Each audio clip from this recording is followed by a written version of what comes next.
નમસ્કાર વિદ્યાર્થી મિત્રો, મુદ્રાલેખ ડિજિટલ એજ્યુકેશનમાં આપનું હાર્દિક સ્વાગત છે. આજે આપણે ધોરણ 12 કોમર્સ વિષય ઇંગ્લિશ યુનિટ ટેસ્ટ 3નું પેપર સોલ્યુશન કરવા જઈ રહ્યા છીએ. તો આપણે જોઈએ સરસ મજાનું પેપર સોલ્યુશન. વિદ્યાર્થી મિત્રો, આ પેપર સોલ્યુશનની વિશેષતા એ છે કે બધા સવાલ ટાઈપિંગ સાથે છે અને એરર રહિત છે, ભૂલ રહિત છે, એટલે તમે તમારી નોટબુકમાં બહુ ઇઝીલી લખી શકશો.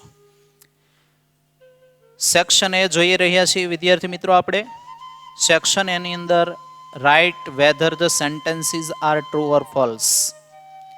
નીચેના વાક્યો ખરા છે કે ખોટા તે લખો. પહેલું સેન્ટેન્સ છે, નાના was suffering from a sort of dissociative personality disorder. નાના છે એ બેવડા વ્યક્તિત્વવાળા જીવનની બીમારીથી પીડાઈ રહ્યા હતા. તો વિદ્યાર્થી મિત્રો, એ સેન્ટેન્સ ટ્રુ છે, કારણ કે નાનીના મૃત્યુ પછી નાના છે એ નાનીની લાઈફ જીવતા થઈ ગયા હતા, એટલે સેન્ટેન્સ ટ્રુ છે. બીજું સેન્ટેન્સ આપણી સામે છે, એક્સપેક્ટ ટુ બી લકી. ભાગ્યશાળી તમે છો એવું માનો, એવી આશા રાખો. તો યુનિટ 3ના રીડ 2 મુજબ એ સેન્ટેન્સ સાચું છે, એટલે ટ્રુ. એના પછીનું સેન્ટેન્સ છે, નાના લિવ્ડ વિથ નાની ફોર ઓવર અ સેન્ચુરી. એટલે કે નાના છે એ નાની સાથે એક સદી કરતાંય વધારે ટાઈમથી રહેતા હતા. તો ફોલ્સ સેન્ટેન્સ છે, કારણ કે 50 વર્ષથી વધારે ટાઈમથી એ રહેતા હતા, પરંતુ 100 વર્ષથી વધારે સમયથી સાથે નહોતા રહેતા. એમના પછી વિદ્યાર્થી મિત્રો સૂચના આપેલી છે, find out and write the nearest meaning. એટલે આમાં નજીકના અર્થવાળો શબ્દ આપણે લખવાનો છે. એમાં ચોથું છે sentence question number 4, anticipate. Anticipate એટલે વિદ્યાર્થી મિત્રો ધારણા કરવી. તો ફોરસી એટલે ધારણા કરવી. પાર્ટિસિપેટ, ટર્મિનેટ અને રિગ્રેટના અર્થ જુદા થાય છે, પરંતુ ફોરસી એટલે ધારણા કરવી. એના પછી કાઉન્સેલ એટલે સલાહ એટલે વિદ્યાર્થી મિત્રો એડવાઇઝ. હેલ્પ, કોઓપરેટ, એડ વગેરે જે છે એમના અર્થ છે એ જુદા થાય છે. હેલ્પ મદદ કરવી, કોઓપરેટ સહકાર આપવો વગેરે વગેરે, જ્યારે કાઉન્સેલ એટલે સલાહ. 6 નંબરનો ક્વેશ્ચન આપણે જોઈ રહ્યા છીએ, રેપ્રિમાન્ડ એટલે ઠપકો આપવો. તો લવ, હેટ અને કોલ છે એમને મળતા આવતા શબ્દો નથી. સ્કોલ્ડ એટલે ઠપકો આપવો. એમના પછી વિદ્યાર્થી મિત્રો આપણે જોઈ રહ્યા છીએ, select the most appropriate language functions from the brackets and write them against sentences. હવે લેંગ્વેજ ફંક્શન આપેલા છે, એમાં પહેલા એક્સક્લેમેશન છે, expressing condition in the past, expressing result અને સપોઝિશન. તો 7 નંબરનું સેન્ટેન્સ છે, Mrs Shah sing song as if she were નેહા કરકર. મિસિસ શાહ એવી રીતે ગીત ગાય છે જાણે કે નેહા કરકર હોય. તો જાણે કે એટલે અહીંયા વિદ્યાર્થી મિત્રો ધારણા કરી છે, તો એમાં આવશે સપોઝિશન. 8 નંબરનું સેન્ટેન્સ છે, what an interesting subject English is. English કેટલો રસપ્રદ વિષય છે. તો આ ઉદ્ગાર વાક્ય છે. ઉદ્ગાર માટે વિદ્યાર્થી મિત્રો એક્સપ્રેસ, એક્સક્લેમેશન. એમના પછી હેડ રાધા વર્ક ફાસ્ટ. જો રાધાએ ઝડપથી કાર્ય કર્યું હોત, she would have completed her project. તો એમણે એમનો પ્રોજેક્ટ પૂર્ણ કર્યો હોત. તો વિદ્યાર્થી મિત્રો આ છે બતાવે છે એ કન્ડિશન ઇન ધ પાસ્ટ. જો આમ કર્યું હોત તો આમ થાત, આમ ન કર્યું હોત તો આમ ન થાત, એવું જે સેન્ટેન્સ બતાવે એ કન્ડિશન ઇન ધ પાસ્ટ, એટલે expressing condition in the past. એના પછી select the most appropriate response. Keyur said, how do you wish to drive your bike. Keyur કહે છે યોગિતને કે તું તારી બાઇક કેવી રીતે ચલાવવા ઈચ્છે છે. તો અહીંયા શોઈંગ ચોઇસ એટલે કે પસંદગી દર્શાવે છે.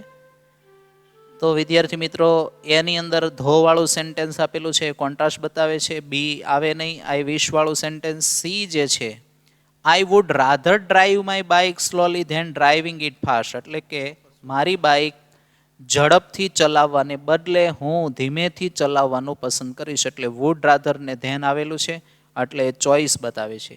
ડી વિકલ્પ પણ નહીં આવે, સાચો વિકલ્પ સી છે. એમના પછી વિદ્યાર્થી મિત્રો આપણે જોઈએ છીએ 11મો જે છે question number 11. Teacher said, have you finish your project Vatsal? Vatsal તે તારો પ્રોજેક્ટ પૂર્ણ કર્યો છે? તો વત્સલ સેડ, શોઈંગ કોન્ટ્રાસ્ટ એટલે કે એ વિરોધાભાસ બતાવે છે. એ એવું બતાવે છે I tried sincerely to finish my project. મેં મારો પ્રોજેક્ટ પૂર્ણ કરવા માટે ખંતથી મહેનત કરી, પ્રયત્ન કર્યો. બી એવું બતાવે એઝ આઈ વોઝ ઇલ, બીમાર હતો એટલે પ્રોજેક્ટ પૂર્ણ નથી થયો, તો કારણ નથી બતાવતું. સી જે છે, મેં મારો શ્રેષ્ઠ પ્રયત્ન કર્યો પરંતુ હું પૂર્ણ કરી શક્યો નહીં. I tried my level best but I could not finish it. તો એ સેન્ટેન્સ સાચું છે. ડી વિકલ્પ આપણે જોઈએ તો એમાં જોઈએ તો if I had time I would have finish it. તો એ કન્ડિશન છે એટલે એ બી ડી નહીં આવે, સી આવશે. એમના પછી select and write the most appropriate question to get the underline words phrases as their answers. તો વિદ્યાર્થી મિત્રો એમાં ક્વેશ્ચન નંબર 12 આપેલો છે કે તમારે આમાં શું કરવાનું છે, તો અંડરલાઇન વાળો શબ્દ જવાબ તરીકે મળે એ રીતે સવાલ બનાવવાનો છે. તો sentence number 12, you should think twice before you speak. તમે બોલો એ પહેલાં 2 વાર વિચારવું જોઈએ. 2 વાર તો કેટલી વાર, એવો સવાલ બનવો જોઈએ. તો વોટથી ના બને, વેનથી ના બને અને હાઉથી પણ ના બને. પણ કેટલી વાર એવું કહેવા માટે how often should you think before you speak, એટલે કે તમે બોલો એ પહેલાં તમારે કેટલી વાર વિચારવું જોઈએ. હાઉ ઓફન એટલે સી વિકલ્પ આવશે. એમના પછી જોઈએ વિદ્યાર્થી મિત્રો 13મો ક્વેશ્ચન, નાના ઓલ્સો કેપ્ટ ક્વિબલિંગ વિથ નાની ફોર સિલી રીઝન્સ. નાના છે એ ક્ષુલ્લક કારણો માટે નાની સાથે ઝઘડતા. શેના માટે? For, because, to. આના નીચે અંડરલાઇન હોય તો વાયથી પ્રશ્નાર્થ વાક્ય બને, તો વેનથી છે આપેલું એ ખોટું. બી જે છે વાય ડીડ નાના કીપ ક્વિબલિંગ વિથ નાની, તો બી વિકલ્પ છે રાઈટ આન્સર છે. શા માટે નાના છે એ નાની સાથે ઝઘડતા. સી પણ નહીં આવે કારણ કે વેરથી છે ક્યાં, હાઉ. ડી પણ નહીં આવે. એના પછી વિદ્યાર્થી મિત્રો આપણે જોઈ રહ્યા છીએ સેક્શન બી. તો સેક્શન બીની અંદર પહેલી જે સૂચના છે એવું છે કે read the extract and answer the question, એટલે કે પેરેગ્રાફ વાંચો અને પ્રશ્નોના જવાબ આપો. તો પહેલો પેરેગ્રાફ છે આઈ હેડ ફ્રેન્ડ ડૉક્ટર કેડી કામલે અ સાયકિયાટ્રિસ્ટ. મારો એક મિત્ર ડૉક્ટર કેડી કામલે મનોચિકિત્સક હતો. આઈ કોલ્ડ હિમ ઓવર, મેં એમને બોલાવ્યો. He talk to Nana at length for hours. નાનાની સાથે એમણે કલાકો સુધી વિસ્તારપૂર્વક વાતચીત કરી. Most of the time Nana kept quiet. મોટા ભાગના સમયે નાના છે એકદમ શાંત રહ્યા. He did not answer most of doctor Kamle's queries. એમણે ડૉક્ટર કામલેની ક્વેરીના મોટા ભાગના પ્રશ્નોના ઉત્તર નહીં આપ્યા, જવાબ ન આપ્યા. બટ વેન હી ડીડ, પરંતુ જ્યારે એમણે જવાબ આપ્યા, હી સ્પોક લાઇક નાના નોર્મલી ડીડ. પરંતુ જ્યારે એમણે જવાબ આપ્યા ત્યારે નાના જેમ સામાન્ય રીતે બોલતા એવી રીતે જવાબ આપ્યા. એન્ડ હિઝ ઓન વોઇસ, અને એમના પોતાના અવાજમાં જ જવાબ આપ્યા. સવાલ છે એના ઉપરથી હુ વોઝ અ સાયકિયાટ્રિસ્ટ. તો વિદ્યાર્થી મિત્રો અહીંયા કરતા મૂકવાનો છે. હુ આપણે દૂર કરીએ તો ડૉક્ટર કેડી કામલે આવશે ને ત્યાર પછી પ્રશ્નાર્થમાં જેમ આપેલું છે એઝ ઇટ ઇઝ મૂકી દેવાનું રહેશે. એટલે doctor K D Kamle was a psychiatrist. 15 નંબરનો સવાલ છે question number 15, did Nana answer mostly. શું નાનાએ મોટાભાગના પ્રશ્નોના જવાબ આપ્યા? તો ખરેખર આપણે જોયું પેરેગ્રાફમાં કે એમણે નથી આપ્યા, એટલે નો, નાના ડીડન્ટ આન્સર મોસ્ટલી, અથવા તો નાના ડીડ નોટ આન્સર મોસ્ટલી, બંને રીતે લખી શકાય. એમના પછી જોઈએ વિદ્યાર્થી મિત્રો, he must have been what about 85 and yet he would find something to grumble at everything Nani did. એ લગભગ 85 વર્ષના તો થઈ ગયા હોવા જોઈએ, પરંતુ જે નાની કાંઈ કાર્ય કરતા એમાં કાંઈક ને કાંઈક એ બબડવાનું ગોતી લેતા.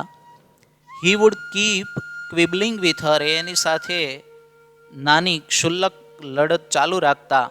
As if they were two people who had just married in the first flush of love. જાણે કે એ બંને લોકોએ પ્રેમના પહેલાં જ ઉભરાની અંદર લગ્ન કર્યા હોય. And were still discovering each other, અને હજુ એકબીજાને સમજવાનો પ્રયત્ન કરી રહ્યા હોય એવું લાગતું હતું. At times a petty quarrel would push them into long silence. ક્યારેક ક્યારેકનો એક નાનકડો એવો ઝઘડો એમને લાંબી શાંતિમાં ધકેલી દેતો. They would stop talking to each other for days together. તેઓ દિવસો સુધી એકબીજા સાથે બોલવાનું બંધ કરી દેતા.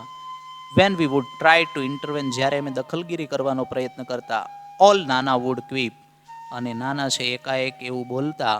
It happens son, it happens, દીકરા એવું થાય છે, એવું બને છે. It takes time to adjust to each other, એકબીજાને અનુકૂળ થવાનો સમય લાગે છે. Who was about 85 years old. Question number 16 માં આપ્યું છે કે 85 વર્ષ ઉંમરના કોણ હતા. તો હુ કાઢી નાખીને વિદ્યાર્થી મિત્રો અહીંયા કરતા તરીકે નાના આવશે. ત્યાર પછી સવાલમાં જેમ આપ્યું છે એ રીતે નાના was about 85 years old. Question number 17 નંબરનો સવાલ છે, vote was the result of the પેટી ક્વારલ બિટવીન નાના એન્ડ નાની. નાના અને નાની વચ્ચે જે કાંઈ ઝઘડો થતો એનું પરિણામ શું આવ્યું. તો આન્સરમાં આપ્યું છે, આપણે વોટ વોઝ કાઢી નાખવાનું, ત્યાર પછી સવાલમાં જેમ છે એમને એમ લખી નાખવાનું. ધ પેટી ક્વારલ બિટવીન નાના એન્ડ નાની. તો એનું પરિણામ શું મળતું, તો would push them into long silence. પેરેગ્રાફમાં જણાવ્યું છે એ પ્રમાણે જ. એના પછીનું સેન્ટેન્સ એઝ ઇટ ઇઝ પેરેગ્રાફમાં આપ્યું છે એ પ્રમાણે, they would stop talking to each other for days together. એમના પછી વિદ્યાર્થી મિત્રો એક પેરેગ્રાફ છે ત્રીજા યુનિટનો, એમનું જે રીડ જે બીજું છે એમનો આ પેરેગ્રાફ છે. વેન વી બ્રીથ, જ્યારે આપણે શ્વાસ લઈએ છીએ. There is a microscopic movement of the cranial bones which in turn allows the cerebrospinal fluid to move freely through the spinal column and the skull. જ્યારે આપણે શ્વાસ લઈએ છીએ ત્યારે આપણા ક્રેનિયલ બોન્સ એટલે ખોપડીના હાડકામાં સૂક્ષ્મ હલનચલન થાય છે, જે મસ્તિષ્કમાં રહેલા પ્રવાહીને મુક્ત રીતે વહેવા માટેની અનુકૂળતા કરી આપે છે. એટલે કે કરોડરજ્જુ અને ખોપરી વચ્ચે મુક્ત રીતે વહી શકે એ માટેની અનુકૂળતા કરી આપે છે. વેન વી ટેન્સ, જ્યારે આપણે તણાવમાં હોઈએ છીએ, ઓર અપસેટ બેચેન હોઈએ છીએ, અસ્વસ્થ હોઈએ છીએ, and don't breathe deeply enough, અને આપણે પૂરતા પ્રમાણમાં ઊંડા શ્વાસ નથી લેતા. This can result in bones in the skull becoming slightly stuck together. તો એનું પરિણામ એવું આવે છે કે જે આપણા ખોપરીના હાડકા છે એ સ્લાઇટલી એટલે થોડા એકબીજા સાથે ચોંટી જાય છે, અટવાઈ જાય છે. સો ધેટ, જેથી કરીને the flood can not circulate properly, જેથી કરીને મસ્તિષ્કમાં રહેલું પ્રવાહી યોગ્ય રીતે વહી શકતું નથી. એના ઉપરથી સવાલ છે વિદ્યાર્થી મિત્રો, what happens when we breathe. આપણે જ્યારે શ્વાસ લઈએ ત્યારે શું થાય છે. તો એમનો આન્સર છે વેન વી બ્રીથ, જ્યારે આપણે શ્વાસ લઈએ છીએ. એઝ ઇટ ઇઝ પેરેગ્રાફમાં જે આપ્યું છે એ જ પ્રમાણે આપણે મૂકવાનું છે, એમાં કોઈ ચેન્જીસ નથી. There is a microscopic movement of the cranial bones which in turn allows the cerebrospinal fluid to move freely through the spinal column and the skull. Question number 19. What happens when we are tensed or upset? જ્યારે આપણે તણાવમાં હોઈએ અથવા તો અસ્વસ્થ હોઈએ ત્યારે શું બને છે. તો વિદ્યાર્થી મિત્રો વોટ હેપન્સ કાઢી નાખવાનું અને વેનથી આપણે જવાબ લખવાનું સ્ટાર્ટ કરીશું. વેન વી ટેન્સ, અહીંયા આપણે કદાચ આર ઉમેરવું હોય તો ઉમેરી પણ શકીએ કે when we are tense or upset and don't breathe deeply enough. તો એના પછી જે પરિણામ મળે છે એ આપણે લખવાનું કે શું થાય છે. તો this can result in bones in the skull becoming slightly stuck together so that the flood can not circulate properly. વિદ્યાર્થી મિત્રો સેક્શન સીમાં આપણે પ્રવેશી ચૂક્યા છીએ. Read the following stanza and answer the questions. નીચેની સ્ટાન્જા વાંચો અને પ્રશ્નોના જવાબ આપો. તો આ પોએમ છે એ યુનિટ 4 રીડ 2નું છે. બ્લાઇન્ડ ડીપ ફિશ, અંધ બહેરી માછલી. તો અંધ બહેરી માછલી જે છે એની સ્ટાન્જા અહીંયા આપેલી છે. ઇન અ ડાર્ક કેવ ફ્લોઝ અ ડાર્ક રિવર. અંધારી ગુફામાં અંધારી નદી વહે છે, ધૂંધળી નદી વહે છે. And on it stony bank, અને એના પથરાળ કિનારા ઉપર ધેર સિટ્સ અ મેન, એક માણસ બેઠો છે. ઓલ્ડ એઝ ધ સન, સૂર્ય જેટલો વૃદ્ધ છે. ઓર ઓલ્ડર, એના કરતાં પણ વૃદ્ધ છે. વિવિંગ યાન ઓફ રેનબો, એ મેઘધનુષ્યનું વણાટ વણી રહ્યો છે. એન્ડ હમિંગ અ સોંગ, અને એ ગીત ગાઈ રહ્યો છે. તો એમના ઉપરથી question number 20. What kind of river it is, કયા પ્રકારની નદી છે.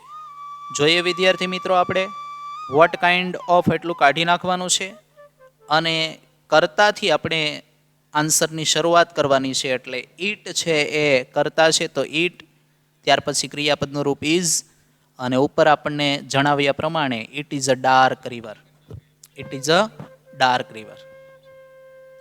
એમના પછી વિદ્યાર્થી મિત્રો આપણે જોઈએ તો 21મો સવાલ છે, હાવ ઇઝ ધ મેન? માણસ કેવો છે?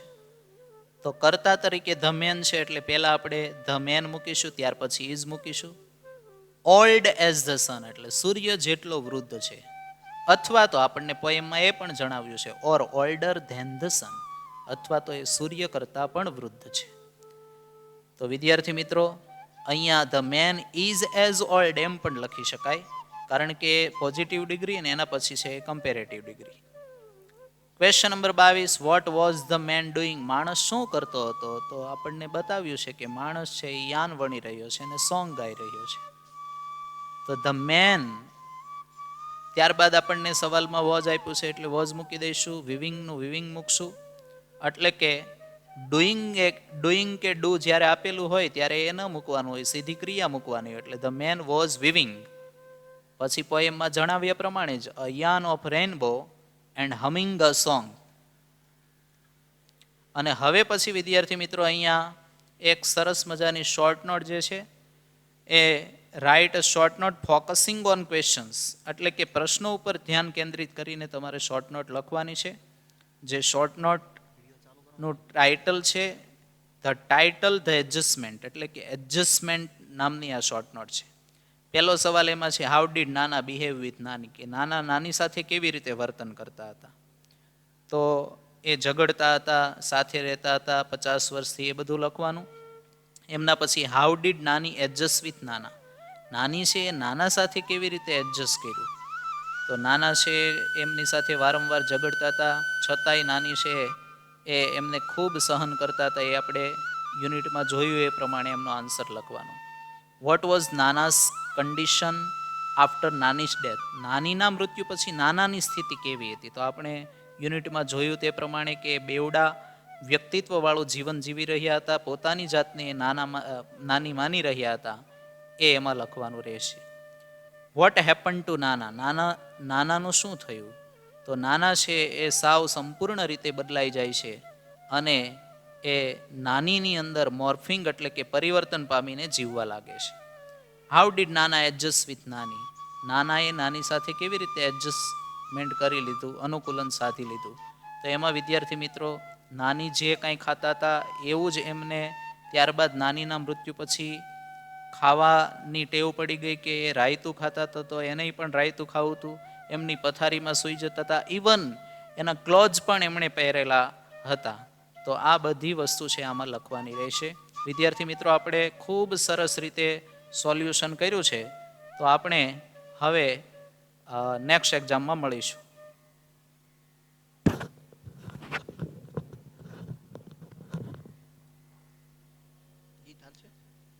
મિત્રો, તમે જેના માધ્યમથી એજ્યુકેશન મેળવી રહ્યા છો એવી અમારી ચેનલ મુદ્રાલેખ ડિજિટલ એજ્યુકેશનને સબસ્ક્રાઇબ કરો, લાઇક કરો અને વધુને વધુ શેર કરો. આ ઉપરાંત અમારા ડિજિટલ એજ્યુકેશનના માધ્યમોનો પરિચય કરાવું તો પ્લે સ્ટોરમાં 11/12 કોમર્સ ગુરુ નામે એપ્લિકેશન છે. આ ઉપરાંત FB અને ઇન્સ્ટામાં પણ મુદ્રાલેખ ડિજિટલ એજ્યુકેશન નામે પેજ ચાલે છે. Thank you. Come again. Best of luck.